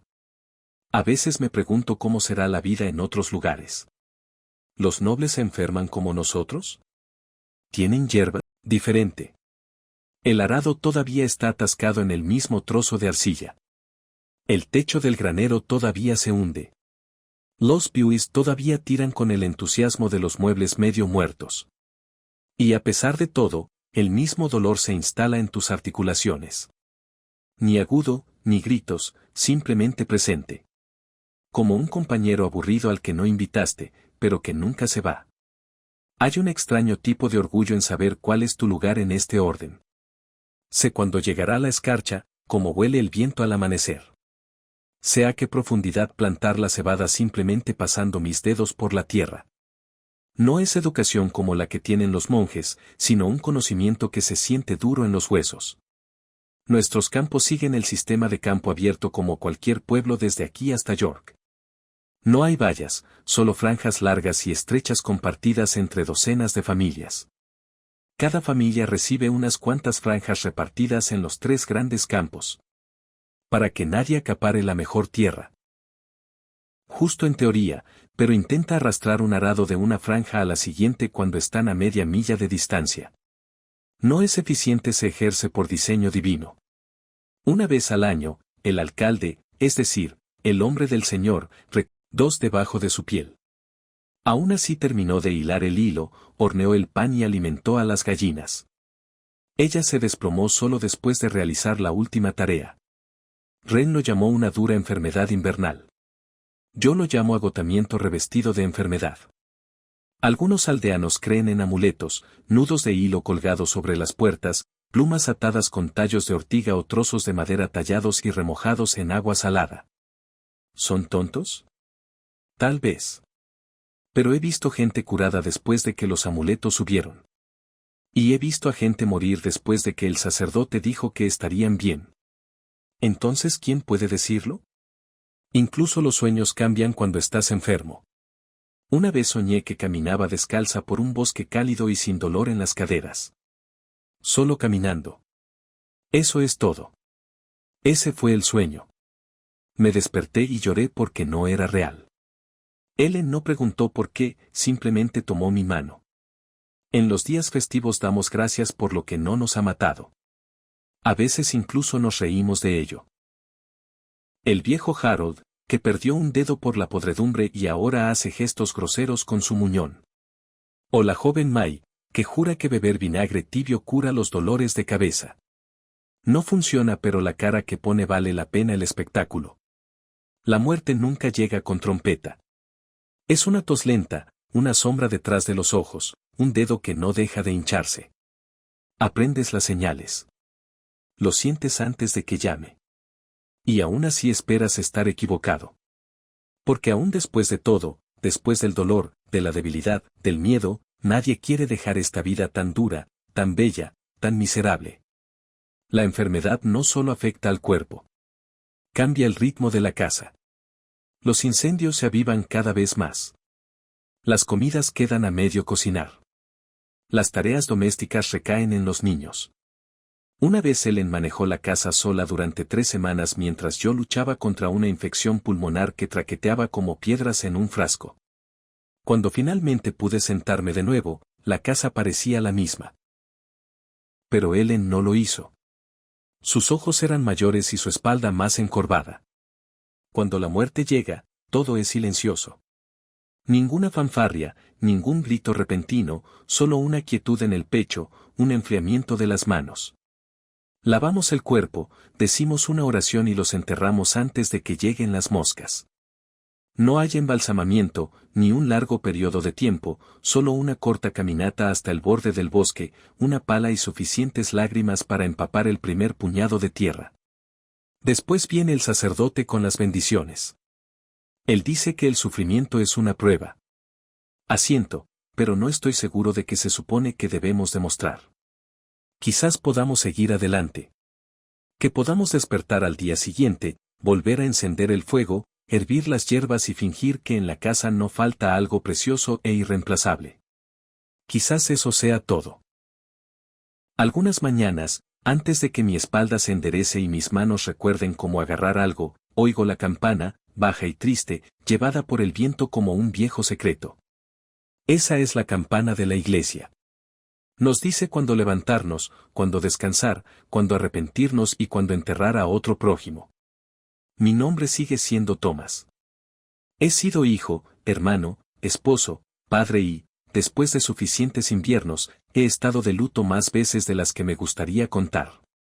He construido cercas, cultivado campos, criado hijos y he intentado, por encima de todo, ser bueno, no inteligente, no importante, solo lo suficientemente bueno para no traer vergüenza, enfermedad o castigo sobrenatural a este pequeño tramo de tierra fangosa que llamo vida. En nuestro pueblo la religión no es algo en lo que se piense. Es algo que piensa en ti constantemente. La iglesia es el edificio más grande en kilómetros a la redonda y el único con suficientes piedras para parecer permanente. Todo lo demás se pudre, gotea o se quema. Pero la iglesia se mantiene como el libro de contabilidad de Dios, observando y esperando. Todos los domingos entramos en esa cámara de resonancia de piedra para escuchar al padre Eldritch, que pronuncia sermones como si fueran leña. Pesado, astillado y absolutamente necesario. Habla del pecado como si fuera el aire que respiramos y del cielo como un lugar que podríamos ganar si simplemente seguimos tosiendo durante el resfriado sin quejarnos demasiado. La misa no es opcional. El Señor lo exige. El sacerdote lo hace cumplir. Y Agnés, que chismorrea con la furia de 10 monjes, te denunciará sin dudar si tu asiento está vacío. Me perdí un domingo durante la fiebre y pasé la semana siguiente arrepintiéndome públicamente y tosiendo en el cáliz comunitario. El calendario de la Iglesia rige nuestras vidas. Hay días santos, días de ayuno y días en los que solo se permite pensar en los pecados. También hay días festivos. Pero será mejor que esperes que tu Señor sea generoso porque la Iglesia no pagará la cuenta del pastel de carne. Diezmamos la 10ª parte de todo lo que cultivamos, criamos o ganamos. Eso significa una 10ª parte de nuestro grano, de nuestros huevos, de nuestra lana, de nuestros pollos, incluso si ya estamos al borde de la inanición. Se llama la parte de Dios. Es curioso cómo la parte de Dios siempre termina en el granero del sacerdote. La religión gobierna más que la comida y el tiempo. Regula cómo te casas, cómo te bañas, cómo duermes y cómo mueres. Ellen y yo nos casamos en esa iglesia con una bendición y una advertencia. Obedece a tu marido, dijo el sacerdote. Ella sintió y me apretó la mano con tanta fuerza que pensé que se me romperían los nudillos. A todos los niños se les bautiza en los primeros días de vida. Aunque apenas respiren, sobre todo si apenas respiran, necesitamos llevarlos a la puerta del cielo antes de que la fiebre o el destino las cierren de golpe. Hemos perdido a 2 así. Los envolvimos en lino y los enterramos tras el muro de la capilla. El padre Elrich dijo que ya estaban a salvo. No pedí pruebas. Nuestros hijos saben las oraciones antes de saber los números. El latín les sale de la lengua como canciones infantiles. No entendemos ni la mitad de lo que decimos, pero las palabras importan. La repetición es protección. Di lo correcto. Inclínate en el momento oportuno. Y quizá el Señor permita que las cosechas crezcan este año. La Iglesia nos enseña que el infierno siempre está esperando. Un lugar de fuego, oscuridad y lamentos eternos. Se describe con más pasión que el cielo, que suena encantador pero vago. Puertas de nácar y ángeles cantando. Pero el infierno, eso es vívido. Tiene niveles, reglas y demonios con nombre. Te hace preguntarte en qué lugar piensa más el clero. Hay un santo para cada desastre. Santa Apolonia para los dolores de muelas. San Antonio para los animales perdidos. Santa Escolástica para las tormentas. No encendemos velas. Pedimos favores. Algunos llevan fichas. Otros susurran oraciones en troncos de árboles o entierran reliquias en sus jardines. Oficialmente, eso no se tolera, pero somos campesinos. Buscamos protección de donde sea. La superstición llena los huecos donde la Iglesia no llega. Soñar con caer significa que se acerca una muerte. Una lechuza en las vigas significa una maldición. Si el fuego silba sin viento, alguien yace en la habitación. Colgamos cerraduras sobre la puerta, colocamos hierro cerca de la cuna y nunca jamás pronunciamos el nombre de alguien recién enterrado al anochecer. La vieja renguarda huesos envueltos en tela debajo de su cama. Dice que son de santos. Inés dice que son de ratas. Pero cuando las cosechas fracasaron el año pasado, incluso Agnés fue a ver a Ren para que la bendiga. A veces, cuando el sacerdote se va del pueblo, Ren visita a los enfermos. Les murmura, quema hierbas y dice palabras en un idioma que nadie dice conocer. La mitad de las veces mejoran. El sacerdote no pregunta cómo. La confesión es un ritual en sí mismo. Te arrodillas sobre una piedra fría, enumeras tus pecados, envidia, orgullo, pereza, aquella vez que maldijiste a una vaca. Y el sacerdote te dice cuántas oraciones se necesitarán para recuperar la gracia de Dios. No son matemáticas, pero lo parece. Un pequeño pecado, 5 avemarías. Un pecado grave, arrodillarse más tiempo y tal vez una reprimenda. El truco está en no confesar nunca nada que pueda requerir penitencia pública. A veces azotan a la gente en la plaza. Un niño que robó pan. Una mujer que maldijo durante el parto. La iglesia lo llama corrección. El resto lo llamamos espectáculo. Miramos porque no mirar parece sospechoso. Y porque el mundo tan sombrío, que es difícil apartar la mirada de un drama que no es el propio. Los castigos son duros pero vagos. La justicia de la iglesia no se trata de equidad. Se trata de ejemplo. Se trata de miedo. Quieren obediencia, no comprensión. No preguntamos por qué. Simplemente inclinamos la cabeza y evitamos preguntas sin respuestas seguras. Incluso las festividades son suyas. Navidad, Pascua, Pentecostés, días destinados al descanso, pero nunca a la alegría sin culpa. Asistimos a misa en ayunas. Y tal vez, si Dios lo permite, comemos algo mejor que GRL. Recuerdo una vez que comimos venado. El sacerdote dijo que era un regalo. Vi al escudero arrastrando el ciervo por el bosque 2 días antes. Tal vez los santos lo entregaron. O tal vez simplemente estaban ocupados buscando en otra parte. Hay consuelo en el ritual, incluso cuando no estás seguro de creer cada palabra. Encender una vela por un niño perdido. Arrodillarse junto a tu esposa mientras reza por una mejor cosecha. Sostener una mano temblorosa en el confesionario y susurrar algo que te pesa. Desde que la escarcha se llevó a tu vecino. He enterrado a amigos que murieron con rosarios en las manos. He visto a hombres clamar por misericordia con su último aliento. La iglesia dice que el cielo espera a los fieles. Pero cuando la tierra está dura y el estómago vacío, la fe puede sentirse como una moneda lanzada al aire. Quizás caiga en un buen lugar, quizás no. Aún así, rezo cada noche por mis hijos, por Ellen, por los animales, incluso por Agnés, por si acaso.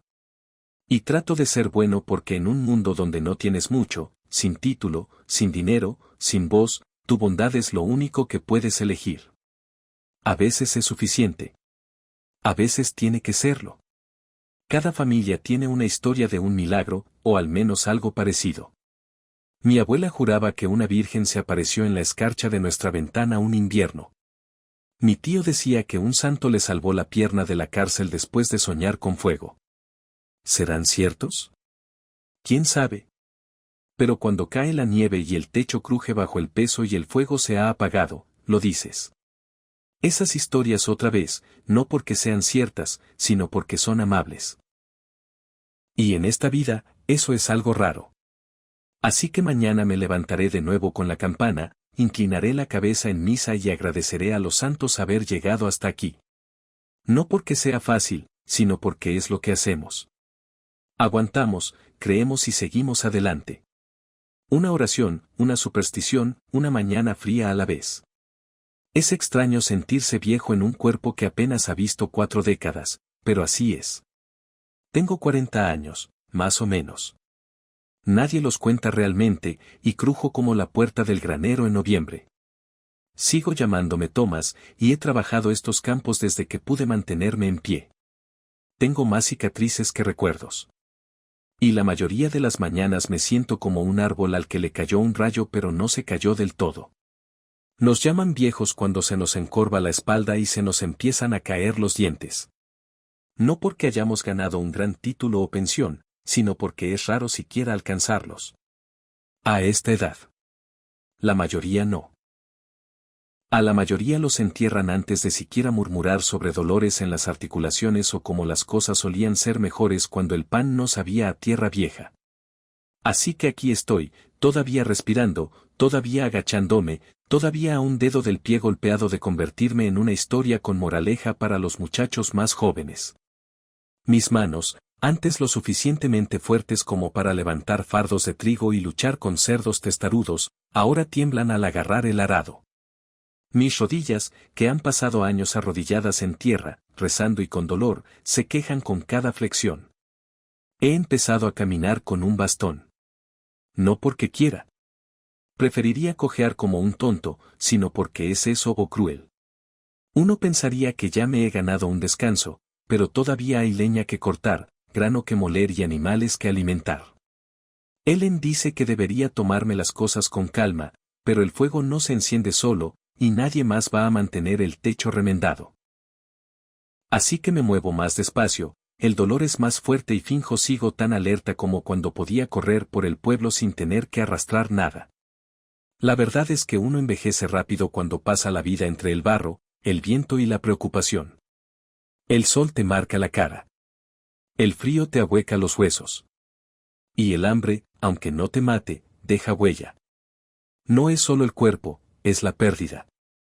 He enterrado a más gente de la que puedo nombrar. Mi padre murió cuando apenas era lo suficientemente grande para llevar una pala. Mi hermana en la gran fiebre del 89. Uno de mis hijos durante la última helada, cuando la chimenea se quebró y el humo llenó la habitación antes de que despertáramos. No lloramos a gritos. Así no funciona. Asentimos. Cavamos. Los enterramos en la tierra y luego volvemos a casa y fregamos la mitad como si eso los hiciera volver. Algunos se amargan, otros se callan. He hecho ambas cosas. Últimamente, casi siempre hablo con el fuego. En el pueblo, te conviertes en el viejo una vez que sobrevives a 2 generaciones. Los niños te piden tu opinión, aunque nunca hayas dicho nada que valga la pena repetir. Te piden que bendigas comidas, que zanjes discusiones, que expliques por qué la luna se ve rara, como si sobrevivir te hiciera sabio. Pero yo sé que no es así. La mitad de la supervivencia es suerte. La otra mitad es pura terquedad. No existe la jubilación. Esa palabra no existe para nosotros. Cuando ya no puedes trabajar en el campo, remiendas herramientas, espantas pájaros o cuidas a las gallinas con lo que te queda de rodillas. Si estás demasiado débil incluso para eso, cuentas historias y esperas que alguien te deje pan en la puerta. Si tienes suerte, tendrás hijos que aún vivan cerca y sean lo suficientemente amables como para cuidarte. Si no, el invierno decide cuándo es hora de acostarse para siempre. Las comidas también son más escasas. Los mejores cortes son para los más pequeños. Tienen trabajo que hacer. Te las arreglas con mendrugos, sopa de huesos y lo que aún crece en el huerto trasero. Tengo menos dientes ahora, y mastico. Lentamente, con cuidado, como si cada bocado fuera una negociación. A veces olvido a qué sabía la comida cuando aún tenía todos mis mers. Para empezar, nunca fue gran cosa. Mi oído tampoco es lo que era. La mitad del tiempo finjo no haber pillado el insulto o el chiste. La otra mitad, de verdad que no. Los jóvenes piensan que me estoy ablandando. Que lo hagan. Hay poder en ser subestimado y paz en no oír las quejas de Agnés la primera vez. De vez en cuando me veo en el abrevadero. Un rostro que apenas reconozco. Mejillas hundidas, barba canosa, ojos que parecen haber visto demasiado y recordar muy poco. Mi pelo, antes grueso y oscuro, ahora es ralo y áspero, más seno que pelo. Ellen dice que sigo siendo guapo. Creo que miente por lástima o por costumbre. Sea como sea, la dejé. La iglesia dice que ganamos sabiduría con la edad. Que el tiempo pule el alma. Quizás sea cierto. O quizás solo aprendemos a quejarnos con más educación. Aún así, me descubro pensando más. No en arrepentimientos, sino en patrones. Como ahora llueve antes. Como los niños dejan de hacer preguntas al ver que no tienes respuestas. Como la muerte ya no te sorprende. Solo te recuerda que debes mantener tu buena capa remendada. Por las noches, me siento cerca de la chimenea y tallo cosas con restos de madera. Caras de animalitos que alguna vez fueron un rosario. Ellen dice que me mantiene tranquilo. Yo digo que me mantiene cuerdo. Ya no hay mucha diferencia. A veces camino hasta las afueras del pueblo y me quedo allí parado mirando los árboles. Solía treparlos de niño. Ahora observo el viento moverse entre sus ramas y me pregunto quién caerá primero, si yo o el roble cerca del arroyo. Los chicos piensan que soy extraño, que me he vuelto callado, suave, pensativo. Pero eso es lo que pasa cuando has vivido lo suficiente. Te quedas sin ruido. Te das cuenta de que la mayoría de las discusiones no valieron la pena y que la mayoría de las personas con las que discutiste ya se han ido. Te fijas más en los pequeños detalles. Como Frost. Se aferra al borde de la ventana como un encaje. El sonido de la costura de Ellen. Tarde en la noche, el olor a paja fresca en el suelo. No parecen gran cosa, pero cuando te duelen los huesos y tus días se difuminan, estos detalles son lo que te ancla. También empiezas a reconocer lo que has hecho y lo que no. El niño al que le gritaste con demasiada dureza. El día de fiesta que te saltaste para descansar. El vecino al que nunca perdonaste del todo. Las pequeñas cosas que perduran mucho después de que los recuerdos más grandes se desvanezcan.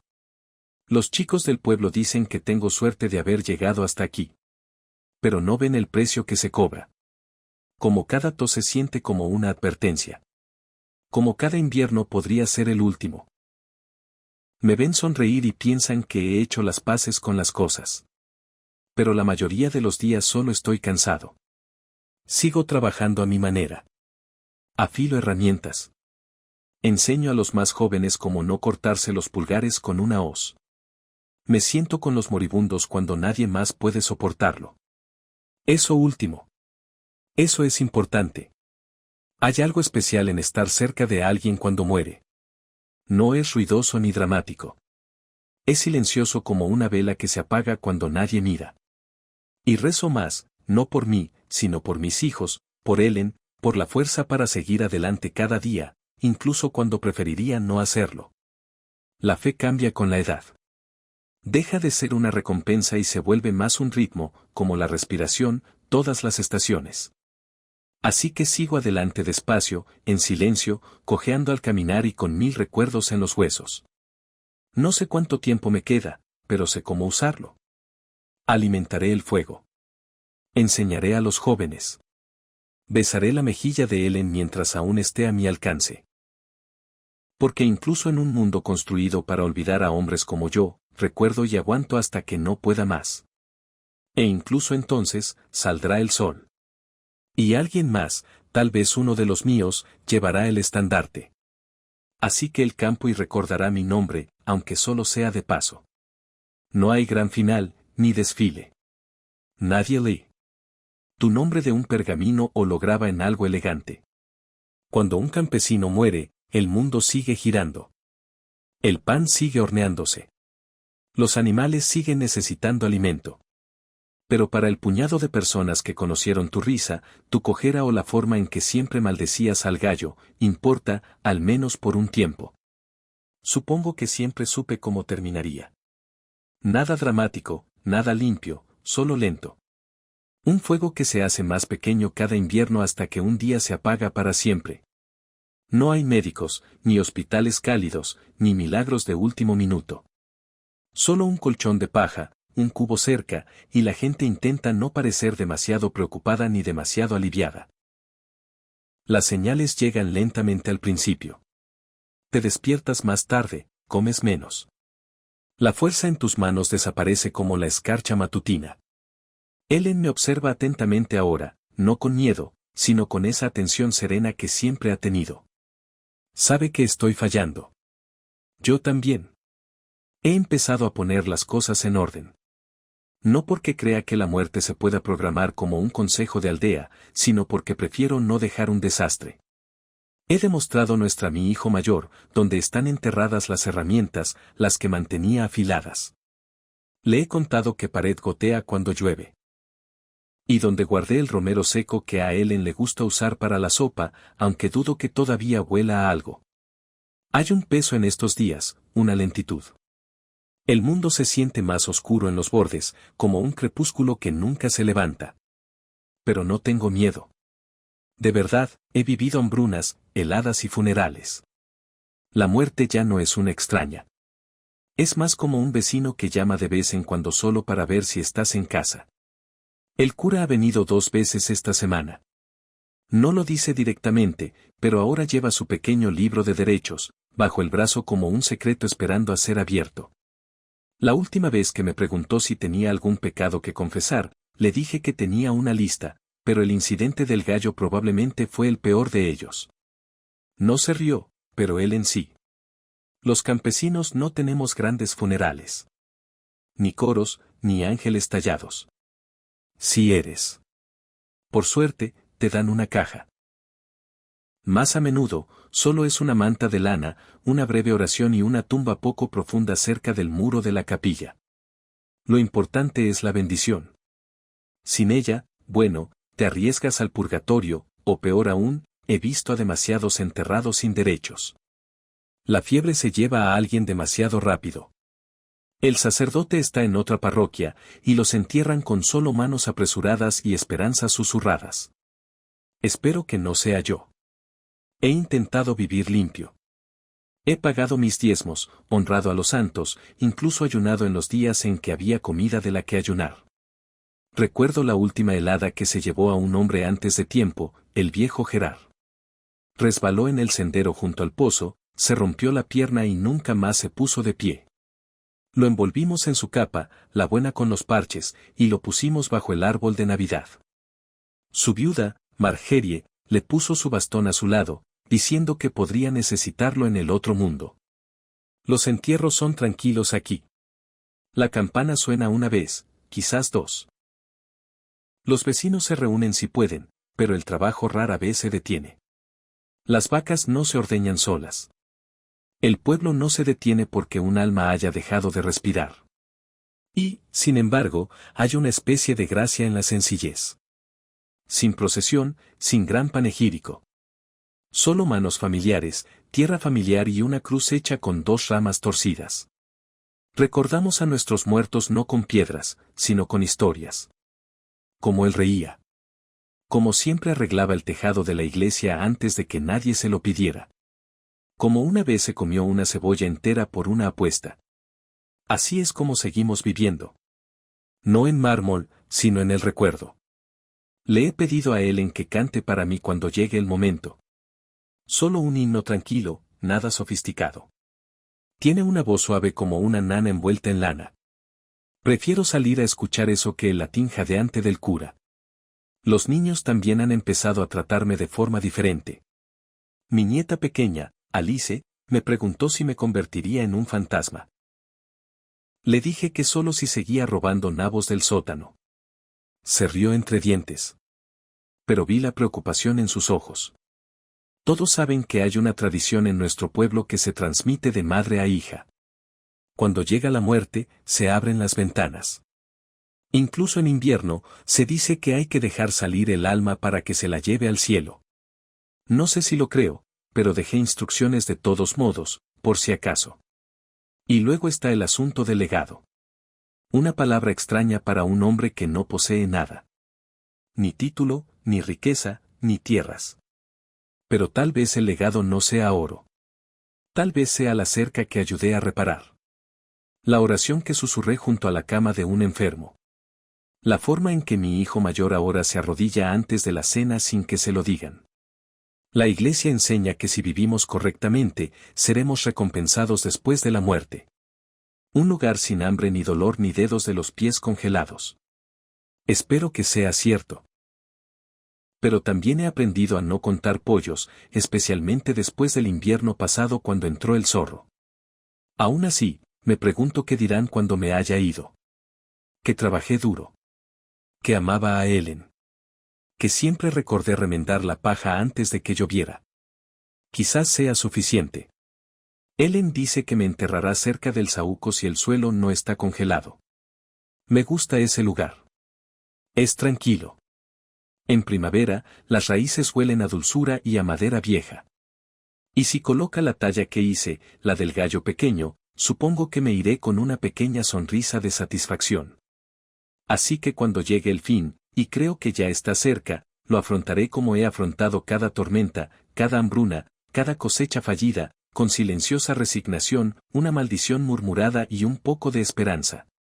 No por el cielo, sino por el recuerdo, por una vida vivida, sino con facilidad, al menos por completo. No es el miedo a la muerte lo que más pesa. Es la preocupación de ser olvidado, de que todo lo que construiste, todo lo que soportaste, pueda desvanecerse como el humo en una chimenea. Pero me consuela saber que mi mano moldeó este lugar. Cada surco en el bosque, cada surco en la tierra, lleva mi marca. El pueblo recuerda en silencio. Un niño repitiendo un dicho que una vez murmuraste. Un campo de hierbas que aún crece junto al sendero porque dejaste caer semillas allí hace media vida. Un poste de cerca torcido que nadie se molestó en arreglar porque era como Tomás lo hacía. Y cuando Ellen encienda la mitad mucho después de que me haya ido, el calor seguirá llegando a los mismos rincones. Tal vez eso sea todo lo que podemos pedir. Haber importado en pequeñas cosas. Haber sido parte de algo que sigue respirando después de que nosotros ya no lo hagamos. Así que cierro los ojos sin grandes discursos, solo el crepitar del fuego, el olor de y el ritmo tranquilo de la vida que continúa como siempre. Y tal vez, solo tal vez, alguien se sentará junto al saúco un día y sentirá un poco de calor en la brisa. No lo suficiente para nombrar, no lo suficiente para explicar. Pero lo suficiente para saber que alguien vivió aquí, amó aquí y falleció en silencio. Recordado no en mármol, sino en la médula del pueblo mismo.